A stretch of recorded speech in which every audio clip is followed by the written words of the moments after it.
Mesdames, Messieurs, bonsoir. La rupture de coopération en matière de défense et de sécurité entre le Tchad et la France va être au centre de notre entretien. Pour en parler, nous recevons ce soir Abderrahmane Koulamalla, ministre d'État, ministre des Affaires étrangères, de l'intégration africaine, des Tchadiens de l'étranger et de la coopération internationale, porte-parole du gouvernement.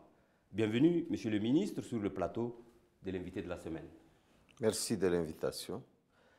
Le jeudi dernier, vous avez annoncé, à la surprise de tous, la résiliation de l'accord militaire entre le Tchad et la France. Alors, dites-nous très exactement, Monsieur le ministre, quel élément déclencheur ayant conduit à une telle décision qualifiée d'unilatérale par l'autre partie? Les dénonciations sont toujours unilatérales. C'est toujours la volonté d'une partie de dénoncer un accord. Nous n'avons pas résilié, nous avons dénoncé l'accord, conformément aux articles prévus pour la dénonciation de cet accord. Vous dites qu'à la surprise générale, le gouvernement avait pris cette décision depuis longtemps, puisque le chef de l'État avait donné des instructions depuis longtemps pour revoir les accords militaires avec la France. En fait, ce qui pose problème, ce n'est même pas la coopération entre la France et le Tchad. Ce qui pose problème, c'est la présence des bases étrangères sur notre territoire après des décennies et des décennies d'indépendance et de proclamation de la République.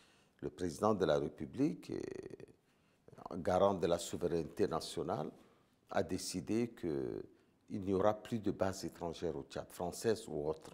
Donc, nous avons pris cette décision. C'est vrai que beaucoup de personnes ont été surprises, mais si vous lisez le programme politique du président, il est bien stipulé le fait de revisiter cette coopération militaire. Et après cette visite de cette coopération militaire, il a été décidé de mettre fin à cela. C'est aussi simple que ça.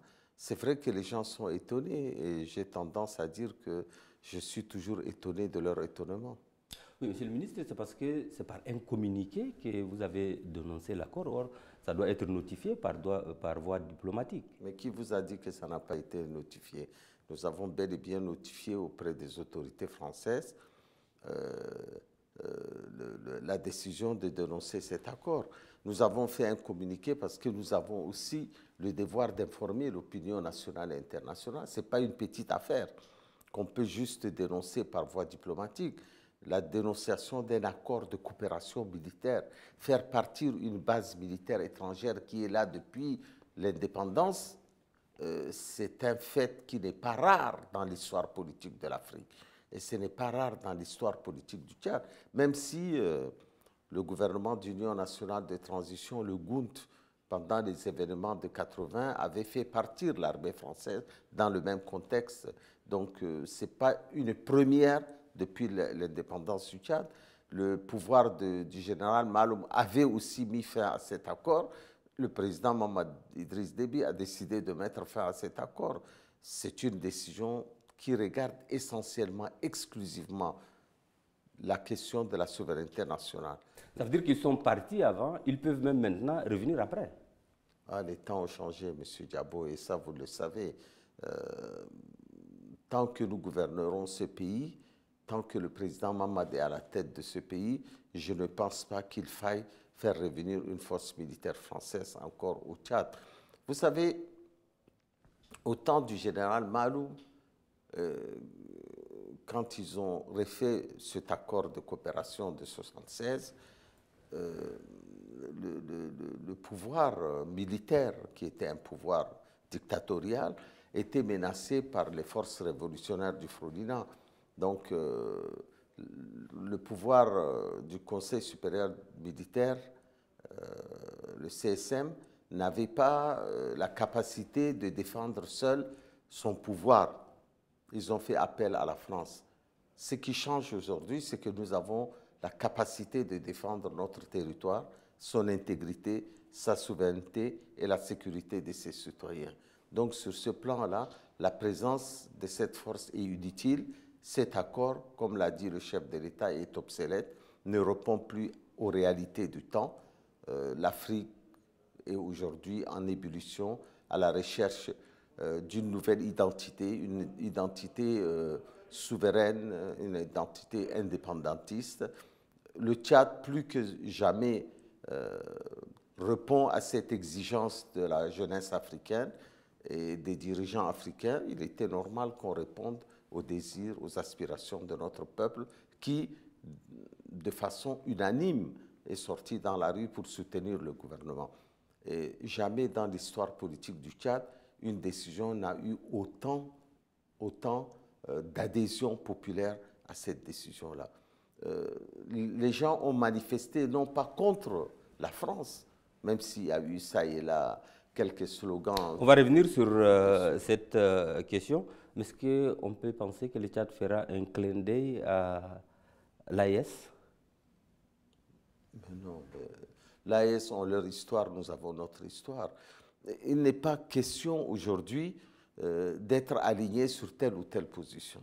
Nous n'en avons pas besoin. Le Tchad est un pays qui navigue seul en mettant en avant sa souveraineté.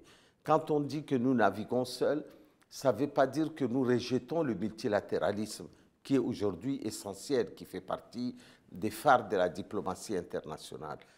Mais le monde d'aujourd'hui est interconnecté et le Tchad ne peut pas vivre seul, mais cependant, la question essentielle, celle de notre souveraineté, celle de l'affirmation de notre indépendance, nous naviguons seuls dessus et nous prenons seuls nos décisions sans interférence extérieure. D'ailleurs, je tiens à vous signaler que les autorités françaises adhèrent largement à cette décision. Si elles étaient surprises lors du communiqué, elles sont en accord total avec nous et sont prêtes à évacuer leurs premières troupes du Tchad. D'ailleurs, les premiers mouvements doivent commencer aujourd'hui ou demain pour commencer à l'évacuation de ces troupes. Donc, même la France comprend notre décision. Et nous lui avons indiqué notre désir de fixer un chronogramme rapide parce que nous ne voulons pas traîner sur cette question. Oui, monsieur le ministre, selon certains médias, notamment français, ce sont les propos du ministre français des Affaires étrangères, Jean-Noël Barrot, qui aurait demandé le report des législatives, qui serait la goutte qui a fait déborder le vase. Vous savez, M. Barrot est un homme extrêmement courtois. Que ce soit dans son entretien bilatéral avec moi ou avec le chef de l'État, il a clairement soutenu le Tchad dans le processus électoral que nous avons entamé depuis quelques mois. Jamais, je dis ça haut et fort, jamais il n'a parlé du report des élections. Il a simplement demandé quelques précisions, on lui a donné des précisions qui sont des précisions normales pour comprendre le processus démocratique. Quand il a été reçu par le chef de l'État, il a félicité le Tchad pour sa gestion de la transition. Il a félicité le Tchad pour la transparence de ces élections. Jamais, jamais, au grand jamais. Et ce n'était pas le but de son voyage. Le but de son voyage était un voyage pour aller à un caractère humanitaire. Il s'est rendu dans l'est du pays. Il a annoncé une augmentation de l'aide française de plus de 7 millions d'euros. Et il est venu essentiellement dans un cadre humanitaire. Et c'est pour ça que nous n'avons pas voulu annoncer la décision de retrait avant son arrivée, puisque ça aurait peut-être été difficile qu'il vienne dans le cadre de sa mission humanitaire. S'il est parti avec le chef de l'État, c'est essentiellement une visite de courtoisie, puisqu'il n'a été reçu que par le ministre des Affaires étrangères et il a souhaité rencontrer le président. Son agenda était très compliqué. Il devrait venir le 27 au soir. D'ailleurs, moi, je l'ai reçu aux alentours de 22 h dans mon bureau. Le lendemain, nous sommes allés ensemble dans l'est du Tchad. On est revenu aux alentours de 15-16 h. Il a été reçu juste après à la présidence de la République et il a pris son avion immédiatement. Il n'y avait même pas de la place pour une discussion profonde. Et d'ailleurs, le président de la République ne discute pas avec le ministre des Affaires étrangères des questions essentielles. C'est le ministre des Affaires étrangères tchadien qui est l'interlocuteur de ces ministres, mais pas le chef de l'État. Le Tchad, dites-vous dans le communiqué annonçant cette décision, reste ouvert à un dialogue pour explorer de nouvelles formes de partenariat. Qu'est-ce que cela veut dire de manière explicite? Monsieur Diabo, c'est clair. Ça veut dire que cette coopération militaire à laquelle nous mettons fin ne remet en aucun cas nos relations amicales, séculaires avec la France. Pas question de mettre fin à ces relations. Il n'y a aucune raison qui justifie la fin de cette coopération avec la France, qu'elle soit dans le domaine économique, dans le domaine social. La France joue un grand rôle au Tchad dans ses contributions à l'aide au développement du Tchad. Nous ne pouvons pas nier cela.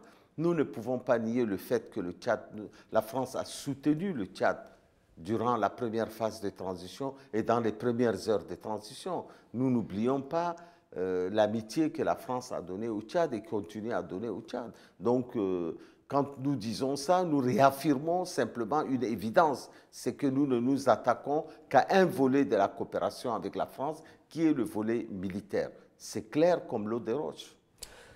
D'aucuns disent que le Tchad souffle le chaud et le froid. Ils vous reprochent de rompre une coopération militaire la nuit et d'envoyer le jour une délégation à Paris pour négocier. Moi, je ne suis pas au courant de cette délégation. Parce que s'il y a quelqu'un qui négocie avec la France, c'est bien le ministre des Affaires étrangères qui est président d'une commission qui a été mise en place par le Premier ministre, une commission de désengagement qui est placée sous l'autorité du Premier ministre. Il n'y a pas de démarche parallèle par rapport à ça.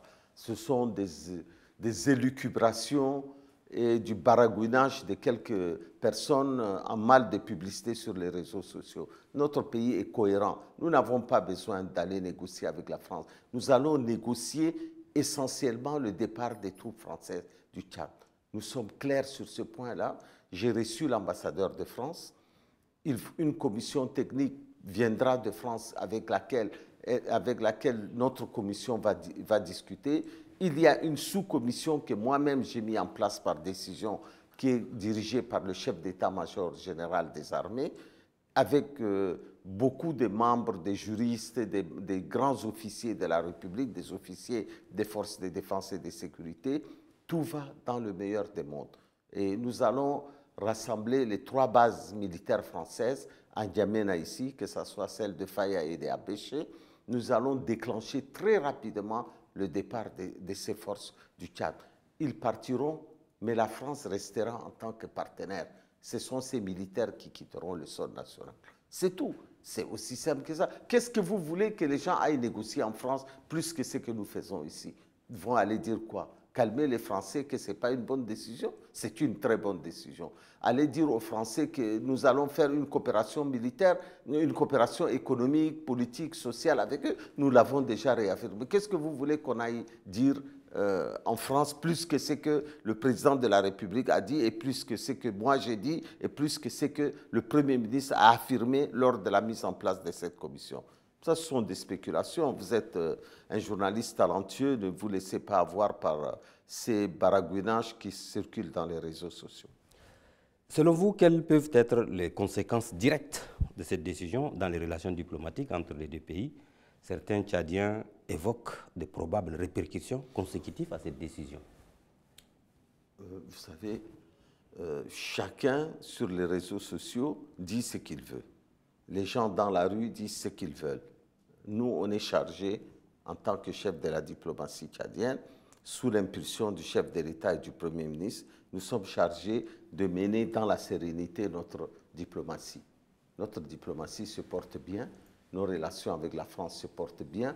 Je ne vois pas qu'est-ce que la France irait faire dans une répercussion contre le Tchad par rapport à ça. La France ne fera jamais une telle position. Et si jamais elle s'avise à le faire, elle trouvera en face le peuple tchadien qui résistera à toute forme de répercussion ou de réprimande contre cette décision. Mais je puis vous assurer que je suis quelqu'un qui aime l'apaisement. Je ne suis pas un va-t-en-guerre. Toute ma vie, toute ma carrière politique, je n'ai jamais verrouillé les portes de la négociation. Et surtout que vous êtes chef de la diplomatie tchadienne. Depuis toujours, avant que je ne sois chef de la diplomatie tchadienne, ma petite expérience politique m'a appris qu'il faut toujours laisser les portes de la négociation ouvertes. Aujourd'hui, en tant que diplomate, je me charge d'apporter un apaisement dans cette affaire et de faire en sorte que les troupes françaises partent du Tchad de façon ordonnée. Il n'est pas question qu'on rentre dans un conflit avec qui que ce soit. Pas parce qu'on a peur du conflit, mais parce que le conflit est inutile, puisque la France n'a jamais exprimé le désir de rester. Au contraire, elle exprime le désir de partir rapidement. Ils veulent une renégociation de ces accords selon le gouvernement français. Non, mais vous savez, renégocier les accords militaires, il n'est pas question. Mais renégocier, parce que vous savez, avec la France, nous n'avons pas que des accords militaires. Nous avons plusieurs autres accords. Nous allons les redéfinir, redéployer ces accords avec la France. Nous allons avoir une autre vision de la coopération avec la France. Ça, c'est quelque chose de bénéfique pour les deux pays. Bénéfique pour la France, bénéfique pour le Tchad. La France a très bien compris que c'est une décision nationale souveraine. Elle ne s'y oppose pas, elle ne s'interfère pas dans ça. Le reste, tout est négociable. Oui, vous l'avez dit, c'est juste une rupture de coopération en matière de défense et de sécurité, mais les manifestants à Béché, en N'Djamena, souhaitent le départ immédiat des forces françaises du Tchad. Votre commentaire? Mais c'est ce qui est en train de se faire. Immédiat, c'est quoi? Demain, après-demain? Enfin, il faut être Parce que réaliste. l'accord stipule qu'il faut attendre 6 mois. Mais, vous savez, la décision que nous avons prise est une décision politique historique. Les accords de Vienne, qui sont la base des relations diplomatiques dans le monde, entre les États, ces accords stipulent clairement que, quel que soit ce qu'on a signé, c'est la volonté des parties qui prime. Du moment que les deux parties s'entendent sur un chronogramme rapide, il y aura un chronogramme rapide. Les gens parlent de 6 mois, de 9 mois, de 1 an, mais nous n'allons pas aller jusqu'à ces délais. Ce sont des délais qui remettent en cause la décision souveraine du Tchad et la volonté du Tchad de sortir. Moi, je demande simplement aux Tchadiens de garder leur calme. Personne n'a le monopole du patriotisme. Nous aimons tous ce pays, dirigeants comme population. Laissez-nous travailler dans le calme, dans la sérénité. Protégeons le départ des forces françaises du Tchad dans le calme et de façon ordonnée. C'est notre devoir, c'est notre responsabilité historique. Et c'est d'autant plus notre responsabilité historique que nous demandons que les institutions françaises présentes au Tchad soient protégées, le drapeau français soit protégé. Nous voulons notre souveraineté, on veut le départ des forces françaises. Il n'est pas question de mettre un conflit inutile entre un pays ami et le Tchad. J'y veillerai personnellement. Confirmez-vous, Monsieur le ministre, la décision suspendant tous les conseils techniques français et l'interdiction de vol et d'atterrissage de leurs avions militaires stationnés au Tchad? Comment voulez-vous demander que les Français ne puissent pas survoler et vous leur demandez de ramener leur base en N'Djamena? Il faut bien qu'il y ait des avions qui aillent les transporter. Il n'y a aucune décision comme ça qui a été prise. Moi, en tant que principal responsable de ce désengagement, je n'ai pris aucune décision dans ce sens-là. La question des coopérations, nous avons simplement demandé que tout soit suspendu pour qu'on puisse renégocier le tout. C'est normal, quand on résilie un contrat, on essaye de prévenir certains effets qui peuvent être induits par les accords qui sont passés. Nous voulons tous les mettre sur le tapis et voir qu'est-ce qu'on peut finaliser, qu'est-ce qu'on peut suspendre, etc. Le survol des avions, nous avons demandé simplement que les avions qui n'ont pas un caractère opérationnel, comme opérationnel, c'est-à-dire de logistique, comme les virages, etc., n'ont plus de raison de décoller. Et je crois qu'ils sont en train de quitter le Tchad définitivement, d'ailleurs. Je ne sais pas si ça va se faire aujourd'hui ou demain, mais les virages français vont quitter le Tchad très rapidement. J'en ai eu la confirmation des autorités françaises. Deuxièmement, il faut bien que les avions de transport de troupes puissent aller ramener les troupes qui sont à Faya et à Béché dans la sécurité. Ça, on ne peut pas empêcher ces avions de voler. Et de toutes les façons, nous ne sommes pas en guerre avec la France. Nous sommes dans une dénonciation d'un accord, faisons-le dans un esprit de collaboration mutuelle. Maintenant, vous savez, moi, je n'ai pas tendance à gouverner avec la rue. Ni moi, ni le chef de l'État, ni le Premier ministre. Nous gouvernons de façon cohérente et nous respectons la parole donnée et nous respectons nos écrits. Nous demandons simplement que ce départ se fasse très, très vite. Très vite.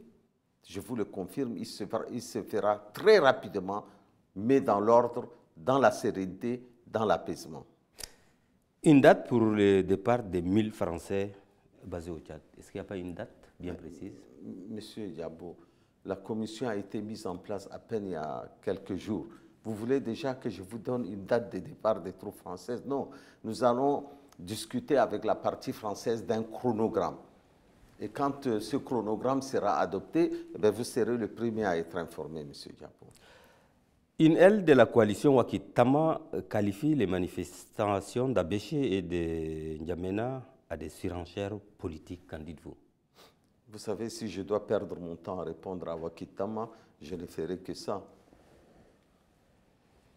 Monsieur le ministre, attendu cette semaine à Bangui, la capitale centrafricaine, pour une visite officielle, le président de la République, Mohamed Idriss Déby Itno, a dû reporter cette visite. Certains lient cela à la rupture des coopérations militaires entre Paris et N'Djamena. Bon, les gens disent ce qu'ils veulent. Nous, on a tous les jours que Dieu fait, les chefs d'État reportent leur calendrier, et ça, c'est leur, j'allais dire, leur problème à eux, leur agenda à eux, ce n'est pas mon agenda à moi. Le report de la visite centrafricaine qui vous dit que ce n'est pas acté aussi au niveau centrafricain. Ce sont des... vous savez, quand il y a une visite d'un chef d'État, il y a beaucoup de logistique à mettre en place. Donc, on a estimé qu'il fallait repousser de quelques jours, mais la visite se fera très rapidement, je peux vous assurer. Monsieur le ministre, pour finir, le gouvernement soudanais affirme avoir des preuves de l'utilisation du territoire tchadien pour des frappes de drones émiratis contre ses armées. N'est-ce pas des accusations très graves pour notre pays? Ah, nos amis soudanais, qu'est-ce que vous voulez que je dise? Ce sont des gens perdus dans leurs propres contradictions. C'est bien dommage. Vous savez, nous, on n'a pas besoin d'intervenir dans la guerre du Soudan. D'abord parce que le prolongement de la guerre au Soudan prolongera les souffrances des populations réfugiées et des populations hautes dans l'est du Tchad. Ça va engendrer une plus grande insécurité à nos frontières. Nous partageons plus de 1084 km de frontières avec le Soudan. Et tout ça n'est pas dans l'intérêt du Tchad de prolonger cette guerre. Au contraire, dois-je vous rappeler que le président Mohamed Idriss Déby, avant le déclenchement de cette guerre, avait invité les belligérants soudanais. Le président Burhan est venu un jour et le lendemain, M. Himeti est venu. Et il les a mis en garde contre le déclenchement d'une guerre, en leur disant les conséquences. Les Soudanais ne savent pas ce que c'est qu'une guerre entre des forces armées aussi bien armées. Et le président Mohamed, qui a été assez visionnaire dans ce conflit, a souvent dit aux Soudanais, faites attention, ne faites pas la guerre. Parce qu'il a très bien vu que cette guerre ne peut avoir que des répercussions sur le Tchad. Vous savez que les premiers réfugiés soudanais sont venus au Tchad en 2003, fuyant déjà la guerre, fuyant déjà une guerre qui a été imposée par le gouvernement militaire de Khartoum, qui a créé le FSR, qui a armé le FSR et qui a fait de FSR son bras armé pour lutter contre les populations civiles du Darfour. Aujourd'hui, comme on dit, le président Burhan, les militaires soudanais se rendent compte qu'ils ont fait une erreur stratégique. Comment ils veulent s'en sortir? Eh bien, ils vont accuser le Tchad, ils vont accuser les Émiratis, ils vont accuser d'autres pays africains d'être à l'origine de leur conflit. Non, leur conflit est né de leur refus de céder le pouvoir aux civils. Si ces généraux belligérants actuels avaient écouté la voix de leur peuple, qui est sorti massivement dans la rue, et 99% des gens qui sont sortis dans la rue sont des jeunes, réclamant plus de liberté, plus de justice, plus de démocratie. Ils ont été réprimés dans le sang.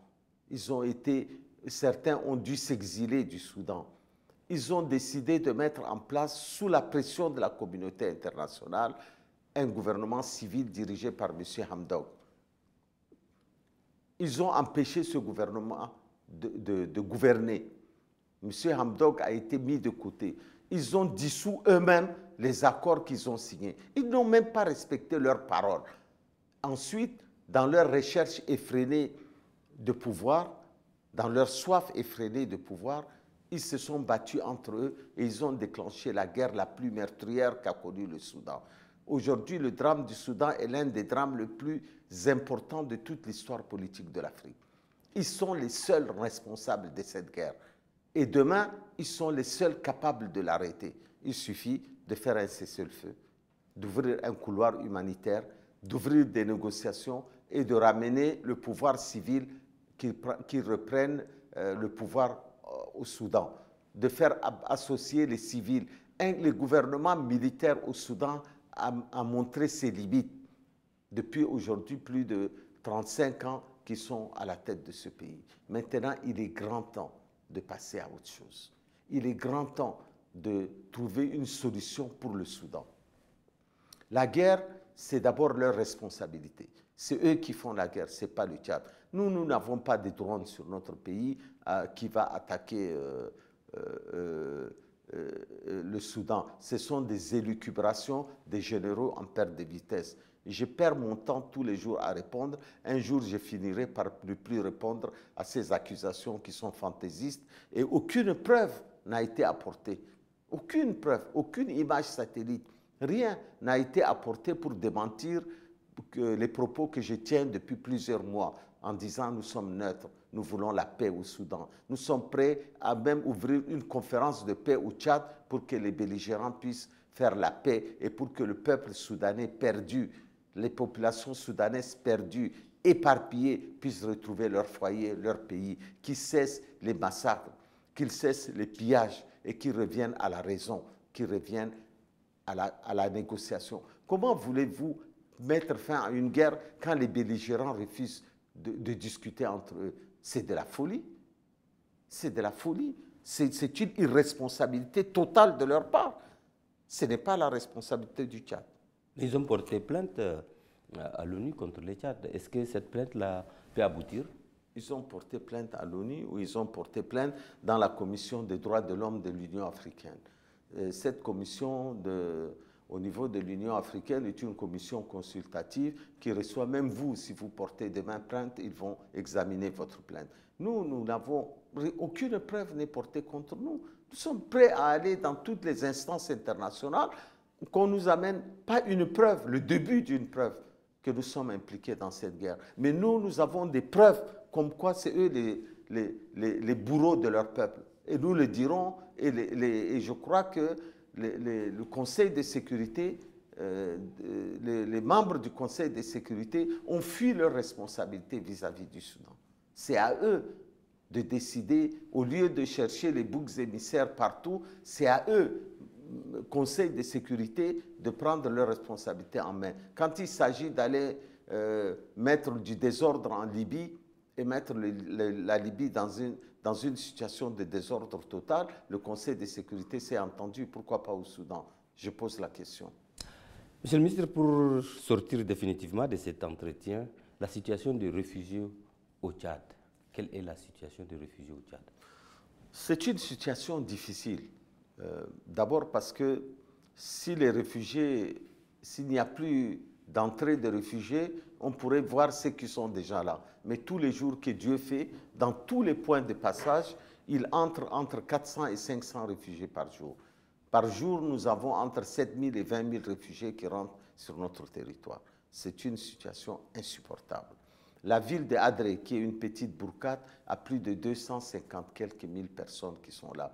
Nous avons plus de 200 quelques mille de retournés dans leur pays, qui sont aussi des populations forcées à un déplacement qu'elles n'ont pas choisi. La crise au Soudan a des répercussions très graves sur la vie des réfugiés. J'ai tendance à dire que ces réfugiés n'ont pas simplement faim, ils n'ont pas simplement perdu leur maison, ils n'ont pas simplement perdu leurs parents, ils commencent à perdre aussi leur dignité humaine. Et ça doit interpeller la communauté internationale. L'oppression de l'exil devient plus forte que l'oppression des généraux qui se battent.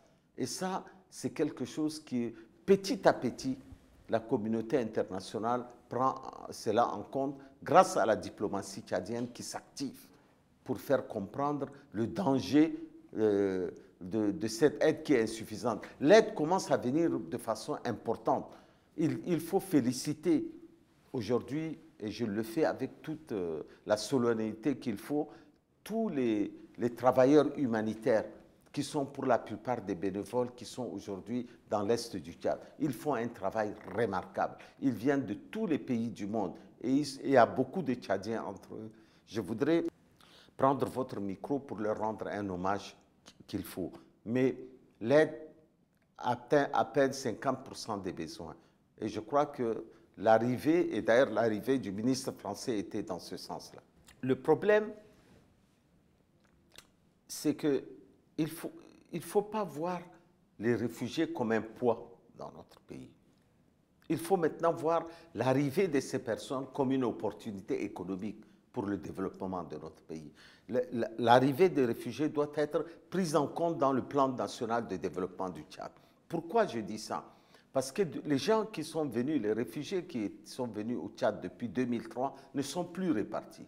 Ça veut dire que ceux-là ont peu de chances de repartir dans leur pays. Ils sont à peu près 2 millions de personnes sur notre sol. Eh bien, ces 2 millions de personnes, c'est autant de main-d'œuvre, c'est autant de qualité humaine que nous devrons exploiter. Maintenant, au lieu de faire que l'aide humanitaire, nous devrons appeler la communauté internationale à apporter une autre vision, c'est-à-dire comment insérer ces gens dans la société. Comment les insérer, comment leur donner les moyens de participer à l'économie nationale. Il faut voir les réfugiés comme une plus-value et non pas comme une plaie ni comme un poids dans notre pays. Et je crois que le chef de l'État a donné des instructions au gouvernement pour qu'une commission interministérielle aille là-bas avec un ministère de l'enseignement supérieur, de la santé, de l'agriculture, de l'élevage, des affaires étrangères, enfin tous les ministères du commerce, pour faire en sorte que ceux qui sont des ingénieurs, qui sont là-bas, des médecins, des infirmiers, on puisse homologuer rapidement leurs diplômes et les insérer très rapidement dans la communauté nationale. Il faut donner de la dignité à ces gens-là, leur donner la possibilité d'avoir des papiers d'identité selon la Convention de Genève sur les droits des réfugiés. Il faut permettre au monde entier. Vous savez que si vous avez un passeport de réfugié, peu de pays dans le monde vous accueillent. Parce que les gens ne veulent pas des passeports de réfugiés. Eh bien, il faut que ça change.